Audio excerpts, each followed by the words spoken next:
Jared, un jeune garçon de 13 ans, a lu un jour un article sur un garçon nommé Wilford qui aimait surprendre les gens avec des cadeaux. Il emballait de petits cadeaux, il les attachait à une corde et il les faisait descendre le long du mur dans le jardin des gens. Puis il s'enfuyait et se cachait. Jared a pensé que ce serait amusant de faire la même chose chez lui à Tokmok au Kirghizistan. Il a demandé à sa mère la permission de mettre des cadeaux dans de vieilles boîtes de mouchoirs. « Quel genre de cadeaux ?» lui a-t-elle demandé. « Des jouets et tout ce que je pourrais trouver », a répondu Jared. Sa mère a aimé l'idée. Jared et son frère Sam avaient des voitures et des Legos qu'ils avaient apportés avec eux quand leur famille avait quitté l'Argentine pour servir comme volontaire au Kirghizistan. De nombreux jeunes garçons du quartier étaient pauvres et n'avaient pas de jouets. Jared a parlé de ce projet à un camarade de classe, Camille. « Mettons quelques jouets dans des boîtes et jetons-les par-dessus les murs », a-t-il dit. Camille a souri d'excitation.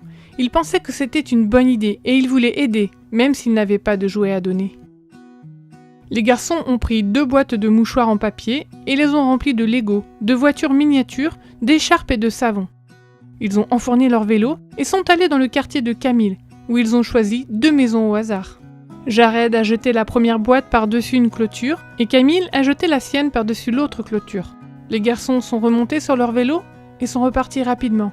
Chez Jared, ils ont ri en imaginant la surprise des enfants qui avaient reçu les cadeaux. Sam, le frère de Jared, a entendu les rires. « Puis-je me joindre à vous la prochaine fois ?» leur a-t-il demandé. Quelques jours plus tard, les 3 garçons se sont réunis pour préparer d'autres cadeaux. Ils ont invité un autre garçon de l'école, Kozimbek, à se joindre à eux.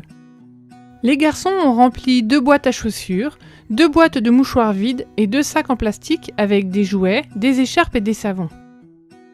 Ils ont attaché les paquets sur leur vélo et ils sont partis à la recherche de maisons, remplies d'enthousiasme. Au bout de quelques minutes, Jared a vu une maison entourée d'une clôture. La cour était remplie d'arbres. « Sam !» a-t-il dit. « Jette ton sac dans cette cour !»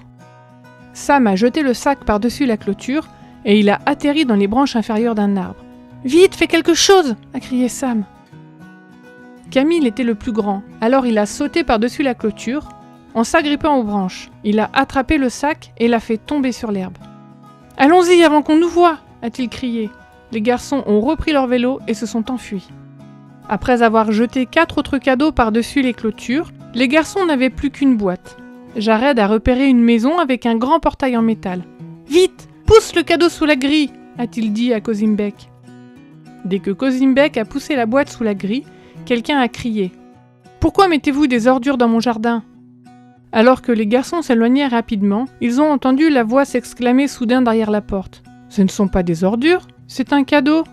Au cours du culte familial, ce soir-là, Jared et Sam ont raconté avec enthousiasme à leurs parents ce qui s'était passé. Leur père était ravi. Il a prié pour toutes les personnes qui avaient reçu les cadeaux.